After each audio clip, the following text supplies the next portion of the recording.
हमारा next topic है आवेशों के निकाय की स्थितिज ऊर्जा। अभी तक जो हमने देखा है वो बाह्य क्षेत्र में हमने स्थितिज ऊर्जा निकाली थी। बाह्य क्षेत्र में जब एक आवेश रखते हैं तब, फिर दो आवेश लेते हैं बाह्य क्षेत्र में, तब हमने निकाला था। तो ये हमारी फॉर्मूला निकल रही थी। ये हमारे पास जब ऑलरेडी एक बाह्य क्षेत्र था तब। यहाँ पे हम ये जो टॉपिक ले रहे हैं उसमें आवेशों का निकाय ले रहे हैं, मतलब कोई बाह्य क्षेत्र नहीं है। हम इसमें एक से ज़्यादा आवेश का एक निकाय ले रहे हैं और उसकी स्थितिज ऊर्जा हमको इसमें निकालनी है। ठीक है, अब इसका फिगर एक बार देख लीजिए आप लोग। ये हम लोग एक चार्ज Q1 है, इसको इन्फिनिटी से जितने भी चार्ज हैं इसमें Q1 से लेकर Qn चार्ज सब इन्फिनिटी पे हैं। हम सारे चार्जेस को इन्फिनिटी से यहाँ पे एक फ्रेम में ले आते हैं और यहाँ पे ये जो आवेश का झुंड बन जाता है, एक निकाय बन जाता है। उस निकाय के कारण जो स्थितिज ऊर्जा है वो हमको कैलकुलेट करनी होती है। तो जो स्थितिज ऊर्जा होती है वो किसके बराबर होती है? कार्य किए गए कार्य के द्वारा। मतलब इन आवेशों ने जो कार्य किया है, मतलब Q1 जो आवेश है उसके द्वारा किया गया कार्य प्लस Q2 द्वारा किया गया कार्य प्लस Q3 द्वारा किया गया कार्य प्लस Q4 द्वारा, Q5 द्वारा, ऐसे Qn जितने भी चार्जेस हैं उनके द्वारा किए गए कार्य को जब टोटल करते हैं तो हमको उस पूरे निकाय की स्थितिज ऊर्जा मिलती है। ठीक है, तो वही चीज़ हमको इसमें डिराइव करना है और उसकी फॉर्मूला हम लोग डिराइव करते हैं इसमें। अब ये देखिए, यहाँ हम एक सरल प्रकरण लेते हैं। मूल बिंदु के सापेक्ष Q1, Q2, Qn आवेशों के निकाय की स्थितिज ऊर्जा का परिकलन करेंगे हम। ठीक है, यह आवेशों के निकाय के जो स्थिति सदिश हैं वो है R1, R2, Rn, इस तरह से होंगे। ठीक है, जैसे Q1 का स्थिति सदिश R1, Q2 का स्थिति सदिश R2, Q3 का R3, उसी तरह से Qn का Rn, इस तरह से होता जाएगा। ठीक है, हम एक ओरिजिन पॉइंट मानते हैं। यहाँ से लेकर R1 दूरी पे हमारा पहले Q1 आवेश आया है। ठीक है, फिर ओरिजिन से R2 दूरी पर हमारा दूसरा आवेश Q2 आया है। ठीक है, उसके बाद ओरिजिन से R3 पे। तो ये सिंप्लीफाई करने के लिए ज़्यादा बनाएंगे तो ये स्ट्रक्चर जो है वो कंफ्यूजिंग हो जाएगा, इसलिए हमने सिर्फ इतना ही बनाया है, Q3 तक का स्ट्रक्चर बनाया है। Q4 भी हम शो करेंगे तो ये पूरा मैसी हो जाएगा और समझ में नहीं आएगा कि एग्जैक्टली हम क्या निकालना चाह रहे हैं। ठीक है, तो क्लियर करने के लिए हम सिर्फ यहाँ तक क्लियर है। अब इसमें हमें क्या करना है, ये आवेश Q1, Q2, Q3, Qn तक अनंत से लाए जा रहे हैं। ठीक है, ये सारे आवेश जितने हैं उनको हम अनंत से ला रहे हैं। मूल बिंदु से इनकी स्थिति सदिश क्रमशः R1, R2, R3 dash dash dash Rn है।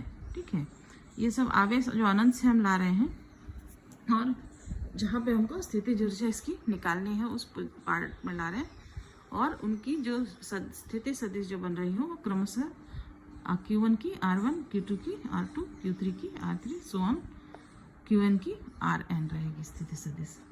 हम पहले आवेश Q1 को अनंत से बिंदु R1 तक लाते हैं। सबसे पहले हम इस जो बनाना है हमको जो निकाय, उसमें सबसे पहले हम Q1 ले आ रहे हैं। अब जब Q1 लाते हैं तो इसमें कोई भी बाह्य क्षेत्र नहीं है, यहाँ पे कोई बाह्य क्षेत्र प्रेजेंट नहीं है। चूंकि इस स्थिति में कोई बाह्य क्षेत्र नहीं है जिसके विरुद्ध कार्य करने की आवश्यकता पड़े। अब कोई बाह्य क्षेत्र होता है तो उसके अगेंस्ट उसको कार्य करना पड़ता है। तो पहला जो हम ला रहे हैं Q1 जो आवेश ला रहे हैं अनंत से R1 तक, तो उसमें कोई भी कार्य नहीं करना पड़ेगा। मतलब उसमें कार्य जो है वो हमारा शून्य रहेगा। शून्य क्यों रहेगा?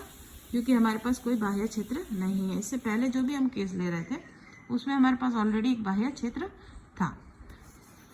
तो हमारा पहला जो है, पहले आवेश का कार्य कितना हो जाएगा? 0 हो जाएगा, क्योंकि उसको किसी भी क्षेत्र के अगेंस्ट कोई कार्य नहीं करना, ऑलरेडी क्षेत्र है ही नहीं उसमें।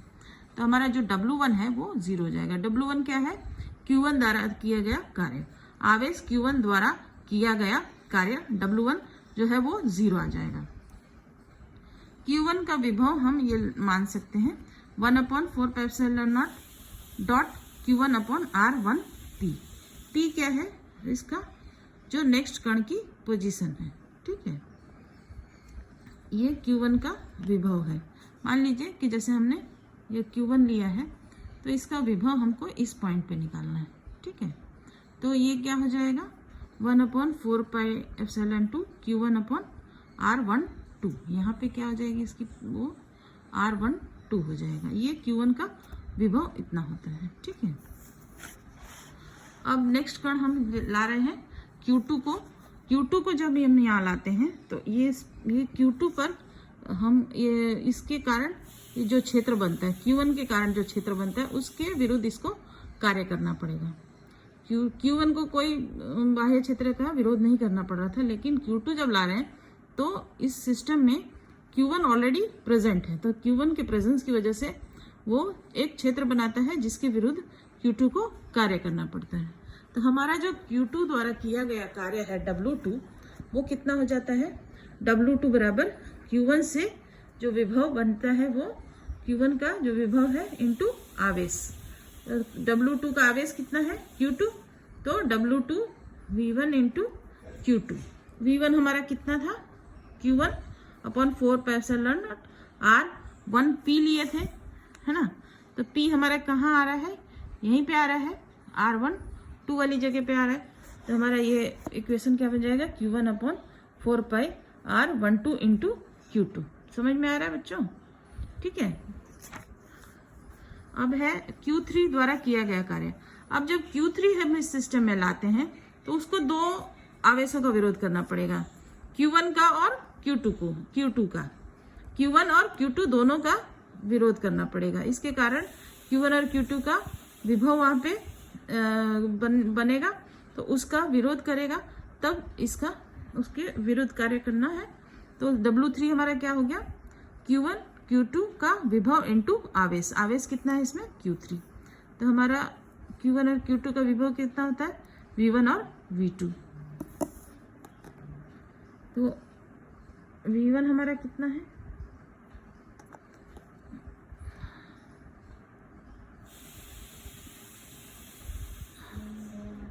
Q1/4πε0 R13।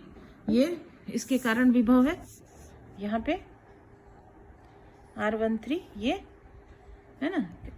तो Q1 के कारण इस पर जो विभव बनेगा इस पॉइंट पे, वो कितना हो जाएगा, Q1 के कारण इस पॉइंट पे अगर लेते हैं हम विभव निकालते हैं तो विभव कितना निकलेगा R1P है। तो यहाँ पे इस केस में हमारे पास क्या है 3 है, P बराबर 3 हो जाता है, ठीक है ना। तो ये हमारा हो गया Q1/4πε0 R13। और Q2 के कारण जो विभव है वो कितना हो जाता है Q2/4πε0 R23, ठीक है। और ये इंटू Q3 हो जाएगा। तो इसको जब सॉल्व करेंगे तो हमको क्या आएगा Q1 Q3 W3 बराबर कितना हो जा रहा है Q1 Q3/4πε0 R13 plus Q2 Q3/4πε0 R23। ये हमारा W3 का फॉर्मूला है, ये हमारा W2 का है, ठीक है।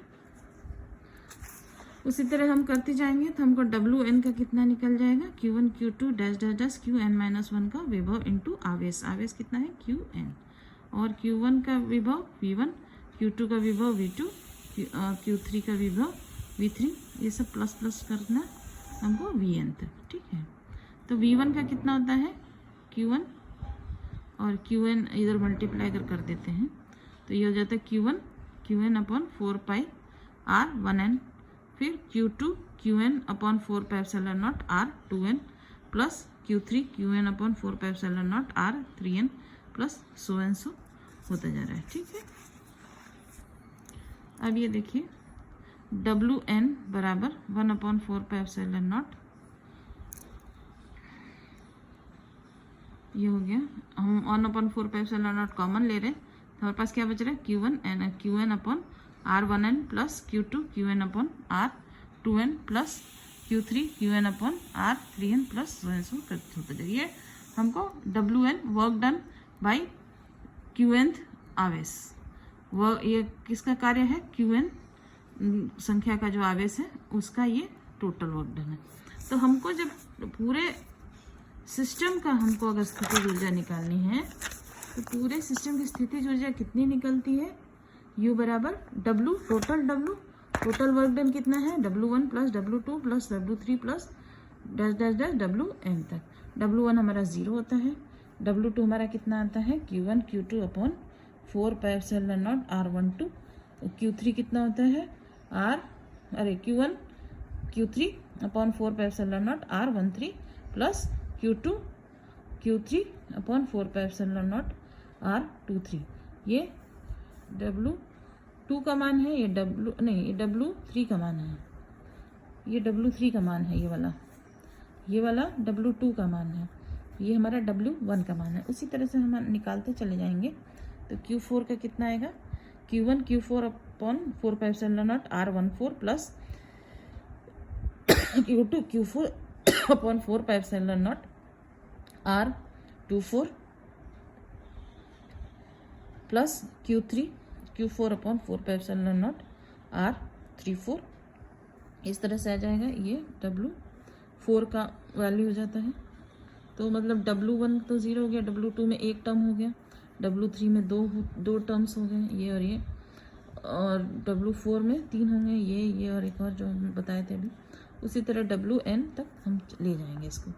तो जब इसको इसमें हम कॉमन क्या निकलता है हमारा, 1/4 पाई, ब्रैकेट में क्या बचता है, Q1 Q2 अपॉन R12, फिर दूसरा plus Q1 Q3 upon R13 plus Q2 Q3 upon R23 plus Q1 14 upon R14 plus Q2 Q4 upon R24 plus Q3 Q4 upon R34 plus so and so होता जाएगा।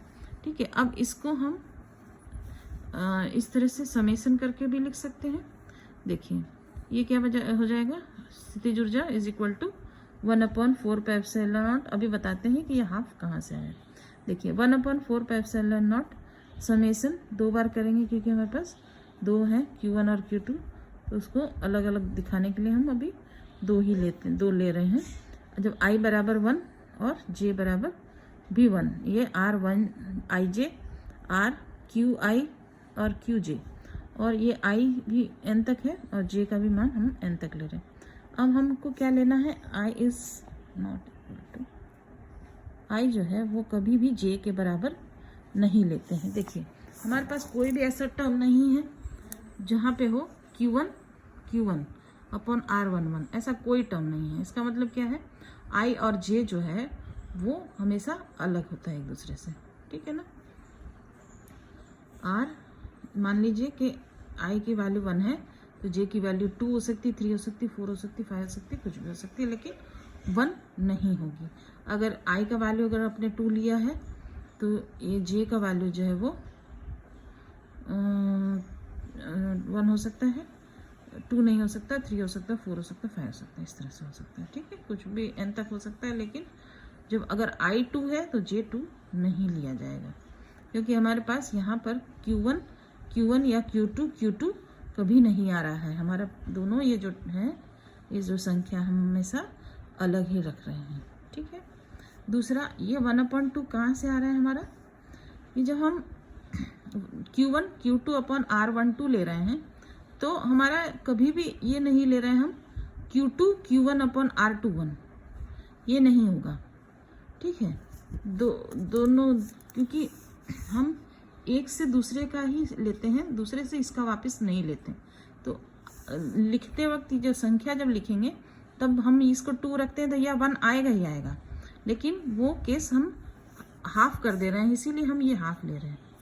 ठीक है, क्योंकि ये जब numerically हम करेंगे तो ये स्थिति बनेगी, ये 1 है तो ये 2 है, ये 1 है ये 2 है। ठीक है, लेकिन जब हम न्यूमेरिकली करेंगे तब ये 2 आएगा, ये 1 आएगा, ये 2 आएगा, ये 1 आएगा, लेकिन एक्चुअली में ऐसा नहीं होता है। जब निकाय की स्थितिज ऊर्जा निकालते हैं तो ऐसा वो केस कभी नहीं आता है। हमेशा जैसे मान लीजिए कि Q1 Q2 अपॉन R12 है और दूसरा ये दोनों एक दूसरे के बराबर ही होगा।